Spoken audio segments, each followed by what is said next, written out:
Imagine waking up to discover that your country's largest and most trusted bank has suddenly been cut off from the global financial system. Not because of a computer hack, not because the bank itself collapsed, and not even because of a domestic problem inside your own borders. Instead, the freeze came from a government nearly 8,000 miles away, the United States. This might sound like fiction, but it is very real. That is the warning global banks recently received from Washington. The message was blunt. If you deal with Chinese transactions that involve Iranian oil, even if those trades are fully legal in your country, and even if they are paid for in Chinese yuan, you could be completely locked out of the American financial system. For a bank, that is not just a threat, it's an existential risk. Losing access to the dollar, to SWIFT, and to US-based clearing is the equivalent of being shut out of the world's economic bloodstream. Here's the twist. The more Washington tries to extend its grip, the more it motivates other countries to design a world without that grip. The harder America pushes to control the rules of trade, the faster the world starts working on an alternative system, a system not built on the dollar. And the next stage of this shift has already begun. In April 2025, top US Treasury officials secretly traveled to Hong Kong. The meeting was not about partnership or negotiation. It was about issuing an ultimatum. According to Bloomberg and CNBC, Washington told major banks, if you handle Iranian oil payments, particularly those that benefit China, you risk being cut off entirely from the US financial system. That means no SWIFT, no dollar transactions, and no access to American intermediaries. This was not an empty warning. Within just 2 weeks, 9 companies in Hong Kong were slapped with sanctions. They were accused of helping launder Iranian oil revenue through fake shipping records linked to Iran's Revolutionary Guard. The move was meant to set an example. The US was not bluffing, and the consequences were immediate. But here's the dilemma. China currently buys over 1 million barrels of Iranian oil every single day, roughly 91% of Iran's total exports. And crucially, these purchases are not being paid for in US dollars. They are settled in Chinese yuan. So the United States isn't just going after oil. It's going after an entire parallel financial loop, one that is growing rapidly and intentionally designed to bypass the dollar. And this is where America's strategy risks backfiring. The more aggressively Washington uses what some call financial blackmail, the more it pushes the rest of the world to build its own system outside America's reach. The harder the US squeezes, the faster it accelerates every process it fears most, a global shift away from the dollar. Nowhere is this battle clearer than in Hong Kong. This financial hub has become the front line in a contest between two powers. On one side, there is Washington, demanding that banks follow American rules. On the other side, there is Beijing, pulling those same banks deeper into China's orbit. The Wall Street Journal confirmed that Treasury officials have specifically pressed major institutions like HSBC and Bank of China, Hong Kong, to identify who is really behind oil transactions, especially those conducted in yuan or other non-dollar currencies. But here is why this matters. These aren't small regional banks. As of early 2025, Hong Kong banks cleared over $260 billion in cross-border transactions. More than half of those, 54.3%, were conducted in yuan. For the first time, China's currency overtook the US dollar in Hong Kong's trade flows. That statistic, confirmed by China's own foreign exchange regulator, marks a historic turning point. What makes Washington's approach unprecedented is its reach beyond borders. The United States is essentially telling foreign banks, operating under foreign laws, to act as enforcers of US sanctions policy. Experts like Max Maish at the Foundation for Defense of Democracies have warned that this crosses a dangerous line. Unless these banks are formally licensed and recognized as enforcement arms, Washington risks turning regulation into coercion. And if banks resist, or worse, if they choose to align themselves more closely with Beijing's new networks, the US could end up losing even faster. China, of course, is not simply buying oil. Its deal with Iran is strategic. Under a sweeping 25-year cooperation agreement signed in 2021, Beijing locked in energy supplies at a deep discount. Oil is sold at roughly 12% below market value, plus an extra risk premium cut of 6 to 8%.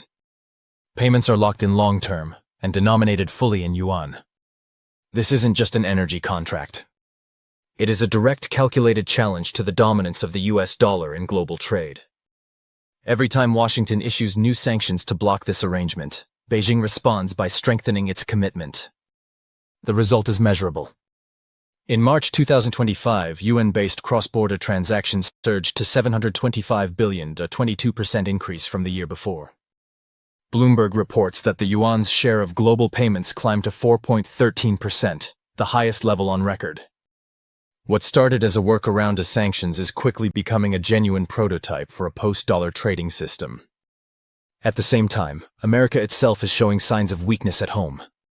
For decades, the power of the U.S. economy came from its unmatched consumer base. But that strength is eroding. In April 2025, consumer sentiment fell to its second lowest level since the index was created. Inflation expectations rose to 5.6%, a level not seen since the early 1980s. Companies are being squeezed as well.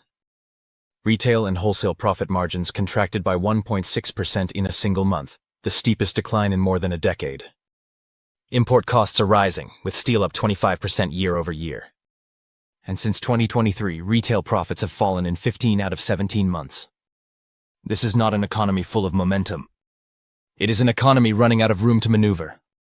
This puts Washington's reshoring strategy, the push to bring factories and jobs back to America, on shaky ground.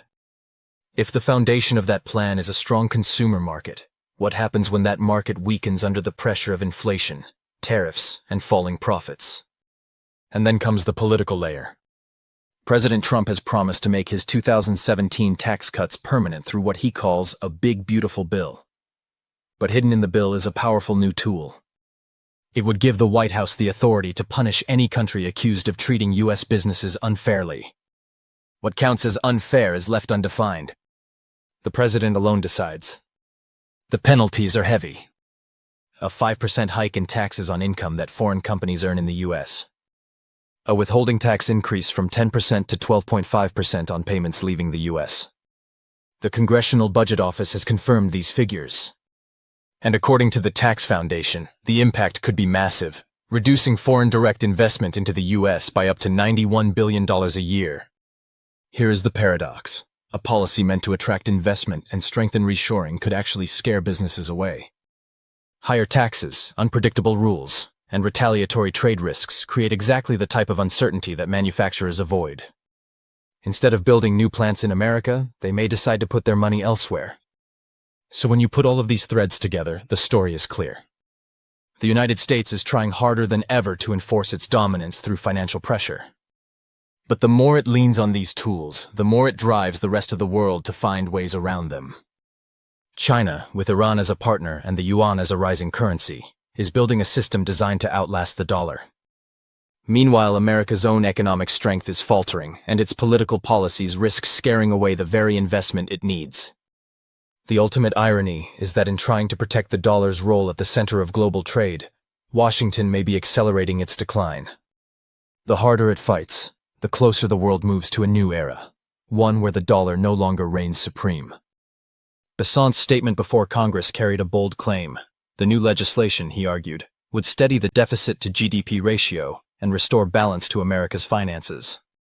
But as soon as the Joint Committee on Taxation released its initial review, that confidence began to fade. Instead of falling, deficits were projected to rise across several income groups. A policy designed to draw in global investors may, in reality, push them away. The same contradiction shows up in U.S. sanctions policy. On paper, secondary sanctions are portrayed as precise instruments, carefully aimed, limited, and exact. But in practice, they function more like explosives, wide-reaching, messy, and often unpredictable. The U.S. Treasury has warned foreign institutions that helping sanction trades, especially Iran's oil sales to China funneled through yuan channels, could result in losing access to dollar clearing. That penalty is severe, yet the warning itself seems to be speeding up the trend Washington most wants to stop. China's central bank reported that cross-border trades conducted in yuan hit $724.9 billion in March 2025. Accounting for 54.3% of its total trade. Just 3 years earlier, the share was only 36%. Swift data now places the yuan as the fourth most used global currency, reaching a record 4.13% of payment value. Beijing is not simply adjusting, it is deliberately reshaping the financial order. In April, it rolled out incentives for state-owned firms to settle foreign contracts only in yuan. As Reuters noted, China's deputy central bank governor argued the multilateral trading system was blocked and warned that tariffs were disrupting the world economy. The irony is unmistakable. Every U.S. sanction intended to isolate Iran or China is instead providing nations with a manual on how to distance themselves from the dollar. The question is, if the dollar stops being the default, what takes its place? Think about the position of a Japanese auto executive. Profits look strong on the books, but when converted back into yen, they vanish. In 2025 alone, the dollar has dropped 8.1% against the yen, erasing margins for companies exporting from U.S. plants. At the same time, Washington is pushing a 5-point corporate tax increase on foreign businesses, plus new withholding taxes on outbound transfers. The Tax Foundation warns these steps could reduce foreign investment in the U.S. by $91 billion a year. Meanwhile, the domestic picture isn't reassuring. Labor data from April shows U.S. manufacturing jobs have stalled, and real wages slipped 0.3% when adjusted for inflation. Add to this the uncertainty of tariffs, swinging from 10% to 30% within months, then paused, only to be reintroduced, and foreign companies now face a moving target. Even established players are pulling back. Bloomberg reports 246 large U.S. firms have declared bankruptcy so far this year, the highest number in 15 years. The more Washington tries to direct the flow of capital, the more that capital seeks stability elsewhere. Trump's trade playbook is built on pressure, but without consistency, pressure turns into instability. Since January 2025, tariffs on Chinese goods have jumped between 10% and 30%. Analysts now believe those levels will remain until the end of the year. The outcome is already visible. China's exports to the U.S. have plunged, and its industrial output in April slowed to 5.9%, down from 7.7% in March. Yet experts argue the unpredictability is more damaging than the scale itself. Sam Jacob, an economist at EFG Asset Management, warns that Trump's first term showed businesses that agreements cannot be trusted to last. Now companies are not just factoring in tariffs, they are calculating for disorder. Retailers rush to stockpile before tariff hikes, raising costs. Manufacturers froze investment plans, wary of rules that could shift overnight. Even when Washington declared a tariff pause in May, businesses doubted it would hold. The real problem isn't just confrontation, it's confusion. And no investor puts billions into confusion. Targeting oil sanctions is one matter. Targeting entire banking networks is another. In May, Washington blacklisted 9 Hong Kong-based institutions accused of concealing Iranian oil origins. U.S. officials also pressured banks in Singapore, Malaysia, and Hong Kong to track non-dollar trades linked to Iranian oil, often routed through shell firms with ties to Chinese buyers. Analysts like Max Masish argue that hitting major banks directly would send a sharper message, but he also warns such a step could cause system-wide blowback. Many Hong Kong banks are deeply linked to Europe and the U.S., and cutting them off from dollar settlements could destabilize global finance. Meanwhile, China is quietly building protection. In April, it widened pilot programs for using its central bank digital currency in Southeast Asia, avoiding the dollar altogether. This is not just a financial tweak, it's a structural shift. By turning access to the dollar into a political weapon, Washington may be teaching the rest of the world how to build without it. And that process is already moving forward. America's dominance in the dollar system has always been about more than currency. It was about trust that access would be steady, legal, and mutual. But once partners and global banks begin to doubt that stability, the dollar's privilege loses its shine. The U.S. long enjoyed unmatched financial power, but the more it weaponizes that power, the more others ask if the dollar is still worth relying on. China isn't responding with armies or missiles. It is responding with contracts, digital payment systems, and trade alliances, and it is finding ready partners. The unanswered question now is simple. If the global financial system cracks under sanctions, tariffs, and uncertainty, what replaces it? Who sets the rules of the new order? And will the next reserve currency be defined by pure economic weight or by politics? That is the uncertainty shaping the future. So what's your view?